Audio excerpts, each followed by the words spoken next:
Welcome to Mid Day Education. This is Aditya Modi from NIT Trichy. आज हम लोग क्लास 9 का फिजिक्स चैप्टर साउंड का पार्ट 3 पढ़ने जा रहे हैं। पहला 2 पार्ट अपलोड हो चुका है, जाके आप चेक करिए। तो आज हम लोग स्टार्ट करेंगे करेक्टरिस्टिक्स ऑफ साउंड से। तो साउंड का सबसे पहला करेक्टरिस्टिक्स है लाउडनेस। लाउडनेस सुन के ही पता चलता है क्या है। जैसे कि हम लोग नहीं बोलते किसी को थोड़ा धीरे बोलो, या सुनाई देता तो बोलते थोड़ा जोर बोलो, या कोई चीज़ बहुत जोर से सुनाई दे रहा होता है, कोई चीज़ बहुत धीरे सुनाई दे रहा होता है, तो वही लाउडनेस है। तो फिजिक्स में एग्जैक्ट लाउडनेस का मतलब क्या हुआ? It is the measure of the sound energy reaching the year पर सेकेंड। मतलब कितना साउंड एनर्जी आपकी ईयर में आ रहा है पर सेकेंड। ठीक है, greater the sound energy reaching out ear, louder the sound will appear to be. Means ज़्यादा साउंड एनर्जी आएगा तो ज़्यादा लाउड लगेगा साउंड, कम साउंड एनर्जी आएगा तो हल्का लगेगा साउंड। तो साउंड एनर्जी किस में डिपेंड करता है? वो डिपेंड करता है एम्पलीट्यूड में। अगर एम्पलीट्यूड बोले तो डिस्टेंस फ्रॉम मीन पोजीशन होता है, ये होता है एम्पलीट्यूड। अगर किसी का एम्पलीट्यूड ज़्यादा है तो उसका लाउडनेस ज़्यादा होगा। मान लीजिए 2 वेव है, एक ऐसे है और एक ऐसे है, same frequency same time period सब कुछ सेम, तो इसका एम्पलीट्यूड ज़्यादा है ये, इसका एम्पलीट्यूड कम है, तो इसका जो है ये ज़्यादा लाउड होगा, ये जो है ज़्यादा लाउड होगा, ये कम लाउड होगा। ठीक है, तो लाउडनेस जो है वो एम्पलीट्यूड पे डिपेंड करता है। ठीक है, तो यहाँ दिया है loudness of sound depends on amplitude. फिर soft sound have a small amplitude and louder sound has large amplitude. और फिर loud sound can travel a large distance as it is associated with higher energy. ज़्यादा energy होता है इसलिए वो ज़्यादा distance तक ट्रैवल कर सकता है। और loudness of sound is measured in decibel. जो हम लोग साउंड का लाउडनेस उसको डेसिबल में मेजर करते हैं। जो चीज़ जितना ज़्यादा डेसिबल का होगा उसका उतना लाउडनेस होगा, उतना साउंड एनर्जी। ठीक है, तो सिंपली ये दिमाग में रखिए, डेसिबल में मेजर करते हैं, फिर बहुत ज़्यादा डिटेल में नहीं पढ़ना है। अब एक टर्म है इंटेंसिटी, जो लाउडनेस के अंदर ही आता है। जैसे लाउडनेस हो गया आपका साउंड एनर्जी पर सेकंड कितना आ रहा है, और इंटेंसिटी हो गया साउंड एनर्जी पर सेकंड पर मीटर स्क्वायर। मतलब पर सेकंड के साथ पर मीटर स्क्वायर डाल दीजिए, मतलब एक यूनिट एरिया में, एक यूनिट एरिया में, यूनिट सेकंड में कितना साउंड एनर्जी पास कर रहा है यहाँ से, उसको हम लोग क्या कहते हैं? Intensity. The amount of sound energy passing each second through unit area is known as intensity of sound. The SI unit of intensity is watt per meter square। ठीक है, अब हम लोग पढ़ेंगे पिच और श्रिलनेस। ये हम लोग जैसे नहीं बोलते कोई आवाज़ बहुत पतला होता है, कुछ आवाज़ मोटा होता है, तो उसको हम लोग पिच और श्रिलनेस कहते हैं। It is the characteristics of sound by which we can distinguish between different sound of same loudness. 2 अलग अलग साउंड है, दोनों का सेम लाउडनेस है, बट हम लोग फिर भी दोनों साउंड को अलग अलग सुनाई देता है। कुछ कोई साउंड पतला सुनाई देता है, कोई मोटा सुनाई देता है। वो पिच और श्रिलनेस के कारण, ये ऐसा कैरेक्टरिस्टिक्स है जो हम लोग को डिफ्रेंशिएट करने में मदद करता है। 2 साउंड जिसका सेम एम्पलीट्यूड है, सेम लाउडनेस है, बट उसका पिच और श्रिलनेस हम लोग को अलग अलग लगता है। तो किस पर डिपेंड करता है? द करेक्ट, ये पहले ये देखते हैं किस पर डिपेंड करता है। ये फ्रीक्वेंसी पर डिपेंड करता है। अगर कोई साउंड का फ्रीक्वेंसी कम है, ऐसे है, और कोई साउंड का फ्रीक्वेंसी ज़्यादा ही है, इतना ही एम्पलीट्यूड है, अगर ज़्यादा है, बहुत ज़्यादा वेव्स फॉर्म हो रहा है 1 सेकेंड में, ज़्यादा फ्रीक्वेंसी है। ठीक है, यहाँ 2 साइकिल बना, मगर यहाँ कितना सारा साइकिल बन गया, तो ये हाई पिच का साउंड है, ज़्यादा पतला साउंड है, ये मोटा साउंड है, लो पिच का साउंड है। दोनों का लाउडनेस सेम है, दोनों का देखिए एम्पलीट्यूड सेम है, दोनों का एम्पलीट्यूड सेम है, बट पिच दोनों का अलग अलग है। इसका ज़्यादा फ्रीक्वेंसी से इसका ज़्यादा पिच है, इसका कम फ्रीक्वेंसी से इसका कम पिच है। तो पिच किस पर डिपेंड करता है, श्रिलनेस किस पर डिपेंड करता है? वो फ्रीक्वेंसी पे डिपेंड करता है। और this characteristics enable us to distinguish between a man's voice and women's voice of same loudness. मतलब अगर आदमी बोल रहा है या फिर औरत बोल रही है, मैन बोल रहा है या वुमेन बोल रहा है, तो उसका सेम लाउडनेस का आवाज़ में जो फ़र्क होता है हम लोग सुन के बता देते हैं कि ये मैन का वॉइस है, सुन के बता देते हैं क्या ये वुमेन का वॉइस है।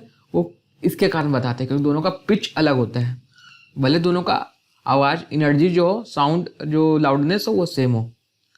Pitch of a sound depends on frequency of vibration, जो अभी पढ़े हम लोग। Greater the frequency of sound the higher will be its pitch. तीसरा फैक्टर है क्वालिटी और टिम्बर। तो ये क्या है? It is that characteristic of sound by which we can distinguish one sound from another having same pitch and loudness. मतलब ये वो कैरेक्टरिस्टिक्स है जिसमें अगर दो साउंड है, दोनों का पिच भी सेम है और लाउडनेस भी सेम है, मगर ये हम लोग को उस दोनों साउंड में क्या फर्क है वो हम लोग डिफ्रेंशिएट कर सकते हैं। कैसे? जो साउंड का ज़्यादा अच्छा क्वालिटी हम लोग को कान को बहुत अच्छा लगता है, बहुत प्लीजेंट लगता है, जैसे म्यूजिक वगैरह हो गया, और जो साउंड का बहुत खराब क्वालिटी है और टिम्बर है वो हम लोग को बहुत बेकार लगता है, अनप्लीजेंट टू ईयर रहता है। जैसे कोई हॉर्न बजा रहा है सड़क पे, बहुत ज़्यादा कहीं कंस्ट्रक्शन वर्क चल रहा है, उसका जो आवाज़ आता है वो बहुत खराब क्वालिटी का साउंड होता है, इसलिए हम लोग को कान को बहुत बेकार लगता है।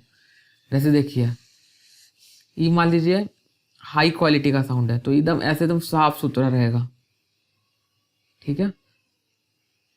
वहीं आप सेम फ्रीक्वेंसी और सेम पिच और सेम एम्पलीट्यूड का साउंड है मगर खराब क्वालिटी का साउंड है, ऐसे ऐसे रहेगा ये, कि साफ सुथरा नहीं रहेगा। देखिए दोनों का एम्पलीट्यूड भी सेम है, दोनों का फ्रीक्वेंसी भी सेम है, 1 सेकंड में कितना बार बन रहा है वेव, फ्रीक्वेंसी भी सेम है, मगर फिर भी दोनों साउंड हम लोग को अलग अलग सुनाई देता है। एक कान को मीठा लगता है, प्लीजेंट लगता है, एक कान को अनप्लीजेंट लगता है, सुनने का मन नहीं करता है। कारण क्या? क्वालिटी। इसका क्वालिटी हाई है और इसका क्वालिटी लो है, ठीक है। देखिए क्योंकि इसका क्वालिटी देखिए कैसा है, उभरा हुआ है, रफ है इसका ग्राफ, उसी से पता चल रहा है, ठीक है। यहाँ आगे देखिए वहीं दिया हुआ noise is pleasant unpleasant two year. Noise होता है हल्ला वगैरह, वो हम लोग को कान में अनप्लीजेंट फील होता है, और music is pleasant two year because of its rich quality. तो सारा कैरेक्टरिस्टिक्स ऑफ साउंड को एक बार हम लोग फिर से यहाँ पे एक कंप्लीट बैक में देख लेते हैं। लाउडनेस हुआ, ये सॉफ्ट है, ये लाउड है क्योंकि इसका एम्पलीट्यूड ज़्यादा है, एम्पलीट्यूड पर डिपेंड करता है लाउडनेस। और ये धीरे सुनाई दे रहा है क्योंकि इसका कम एम्पलीट्यूड है, लाउड सुनाई दे रहा है क्योंकि इसका ज़्यादा एम्पलीट्यूड है। ये पहला क्वालिटी हुआ। और वही लाउडनेस पर मीटर स्क्वायर को लोग इंटेंसिटी कर देते हैं, या साउंड एनर्जी पर मीटर स्क्वायर को। ये हो गया दूसरा पिच, ये फ्रीक्वेंसी पे डिपेंड करता है, मतलब आवाज़ कितना पतला कितना मीठा है। दोनों का अगर सेम एम्पलीट्यूड है, सेम लाउडनेस है, पर भी एक साउंड दूसरा लगता है और दूसरा साउंड हम लोग को किसी और का लगता है। कारण क्या है? क्योंकि फ्रीक्वेंसी दोनों का अलग अलग है, ज़्यादा फ्रीक्वेंसी होता है तो ज़्यादा मीठा आवाज़ आता है। और फिर तीसरा है क्वालिटी और टिम्बर। क्वालिटी और timber depends on the wave form, मतलब अगर सेम लाउडनेस रहे, सेम पिच रहे, फिर भी अलग अलग लगता है। क्यों? क्योंकि वो उसका क्वालिटी किसी का कम किसी का ज़्यादा रहता है, ठीक है। अब हम लोग पढ़ेंगे speed of sound. Speed of sound से रिलेटेड कुछ पॉइंट्स देखेंगे, ठीक है। पहला point, the speed of sound is different in different media. तब अलग अलग मीडिया में इसका अलग अलग स्पीड होता है। अगर सॉलिड है तो वहाँ कुछ और स्पीड होगा, लिक्विड है तो कुछ और स्पीड होगा, गैस है तो कुछ और स्पीड होगा, ठीक है। The speed of sound is more in solid, less in liquid and least in gas. सबसे ज़्यादा सॉलिड में होता है और सबसे कम गैस में होता है, और सॉलिड के बाद सबसे ज़्यादा लिक्विड में होता है और लिक्विड के बाद फिर गैस में होता है। तो इसमें ऐसे हो जाएगा, स्पीड ऑफ साउंड जो है सॉलिड, फिर लिक्विड, फिर गैसेस, ऐसे रहेगा। The speed of sound also depends on temperature of medium. जैसे जैसे टेम्परेचर बढ़ता है स्पीड ऑफ साउंड बढ़ता है, यहाँ दिया हुआ है if temperature of medium is more then speed of sound is more. और पांचवा है the speed of light is very high as compare to speed of sound. This is a reason for the early visibility of the flash of lightning as compare to the sound of thunder.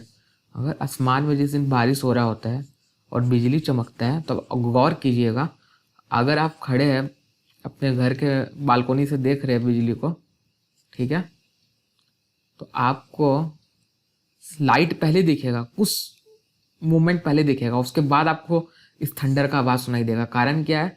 यहाँ बिजली चमका और आवाज़ हुआ, एक साथ हुआ, मगर लाइट 3 लाख किलोमीटर पर सेकंड से ट्रेवल कर रहा है, ठीक है। तो ये तुरंत पहुंच जाता है आप तक, और साउंड उससे बहुत कम स्पीड से ट्रेवल कर रहा है, इसलिए उसको पहुंचने में लेट लगता है आपका कान तक। इसलिए लाइट पहले दिखाई दे देता है और साउंड आने में देर लगता है, लाइट के बाद सुनाई देता है, मगर दोनों हुआ एक ही साथ था, ठीक है। अब हम लोग पढ़ेंगे बहुत ही इंपॉर्टेंट रिलेशन स्पीड, फ्रीक्वेंसी और वेवलेंथ में। जैसे मान लीजिए ये साउंड है, ऐसे ट्रेवल किया, तो स्पीड क्या होता है? स्पीड होता है डिस्टेंस बाय टाइम। एक डिस्टेंस है जो उसको ट्रेवल करने में कितना टाइम लगा वही लीजिए। तो एक टाइम पीरियड में कितना ट्रैवल करेगा डिस्टेंस, इतना ट्रैवल करेगा डिस्टेंस। एक टाइम पीरियड में कंप्लीट वेव जितना डिस्टेंस ट्रैवल करेगा, और वो कितना होगा, वो डिस्टेंस होगा आपका वेवलेंथ लैम्डा के बराबर। वेवलेंथ लैम्डा का डेफिनेशन वही है, जहाँ से स्टार्ट हुआ वहीं से वापस पहुंच जाए, उस डिस्टेंस को हम लोग लैम्डा करते हैं। और सिंपली हम लोग कह देते हैं कि दो कंप्रेशन और दो रेयरफेक्शन के बीच का डिस्टेंस, वो भी एक कंप्लीट वेव के बराबर ही है। और उसको ट्रैवल करने में, एक कंप्लीट वेव के बराबर जितना डिस्टेंस ट्रैवल करने में टाइम पीरियड टी लगेगा, तो velocity equals to lambda by T हो गया। और हम लोग जानते हैं फ्रिक्वेंसी जो होता है, नंबर ऑफ साइकिल पर सेकेंड होता है, उसका फॉर्मूला होता है 1 सेकेंड डिवाइडेड बाई टी, यानी 1/t। तो सिंपली आप लैम्डा इंटू 1/t लिख सकते हैं इसको, और ये लैम्डा इंटू फ्रिक्वेंसी एफ लिख सकते हैं। तो velocity equals to lambda F, ये आ गया। ठीक है, तो यहाँ पे दिया हुआ है lambda equals to velocity by F, या फिर लैम्डा यहाँ वेवलेंथ हो गया, वी वेलोसिटी हो गया, एफ फ्रिक्वेंसी हो गया। तो ये बहुत इंपॉर्टेंट रिलेशन है, इससे रिलेटेड न्यूमेरिकल रहेगा, मीन्स आता है न्यूमेरिकल से रिलेटेड। अब हम लोग पढ़ेंगे रिफ्लेक्शन ऑफ साउंड, अभी बेसिक जानेंगे, फिर इससे रिलेटेड एप्लीकेशन जो है ये उसका अगला पार्ट में देखेंगे। Sound gets reflected when it strikes a hard surface is known as reflection of sound. जैसे साउंड जब कोई हार्ड सरफेस को टकराता है तो रिफ्लेक्ट कर जाता है, और जैसे light laws of reflection follow करता है, वैसे साउंड भी जब रिफ्लेक्ट करता है तो लॉज ऑफ रिफ्लेक्शन फॉलो करता है। वो कौन सा लॉ है, the angle of incidence is equals to the angle of reflection. और पहला लॉ ये, मतलब जिस अगर ये नॉर्मल है, साउंड यहाँ से आया और रिफ्लेक्ट करके यहाँ चल गया, तो ये दोनों एंगल जो है, इंसिडेंस और रिफ्लेक्शन एंगल दोनों सेम होगा, angle I equals to angle R. पहला लॉ ये। और दूसरा लॉ क्या, the incident ray, the reflected ray normal at a point of incidence और lie in the same plane. Means ये इंसिडेंट रे हो गया, रिफ्लेक्टेड हो गया, और रिफ्लेक्टेड रे हो गया, नॉर्मल हो गया, सब एक सेम प्लेन में रहेगा। इन्हें कि यहाँ इंसिडेंट कर रहा है और प्लेन से उस साइड भाग जाए, मतलब इसी प्लेन में जा रहा है, इन्हें कि ये जो स्क्रीन दिख रहा है उसके पीछे चल जाए रिफ्लेक्ट करके, नहीं, जो प्लेन में गिरेगा उसी प्लेन में रिफ्लेक्ट करेगा। समझ में आ रहा है ना। मान लीजिए ये y है एक्सिस, ये x एक्सिस, ये z एक्सिस। अगर एक्स वाई प्लेन लेते हैं तो इसमें फॉल करेगा तो इसी में रिफ्लेक्ट करेगा, ऐसा नहीं कि इसमें फॉल करेगा और रिफ्लेक्ट करके यहाँ आ जाएगा, प्लेन अपना चेंज नहीं करेगा। तो इंसिडेंट रे और नॉर्मल जो प्लेन में रहेगा उसी प्लेन में रिफ्लेक्टेड रे भी रहेगा। Simply incident ray, reflected ray और नॉर्मल जो है वो सेम प्लेन में रहेगा। तो ये दो लॉ है, पहला लॉ है angle of incidence is equal to angle of reflection, और दूसरा है the incident ray, the reflected ray and the normal at the point of incidence all lie in the same plane. तो आज का class यहीं समाप्त करते हैं। अगला क्लास में हम लोग इससे रिलेटेड एप्लीकेशन पढ़ेंगे जिसमें इको ही सब आ जाता है। तो धन्यवाद।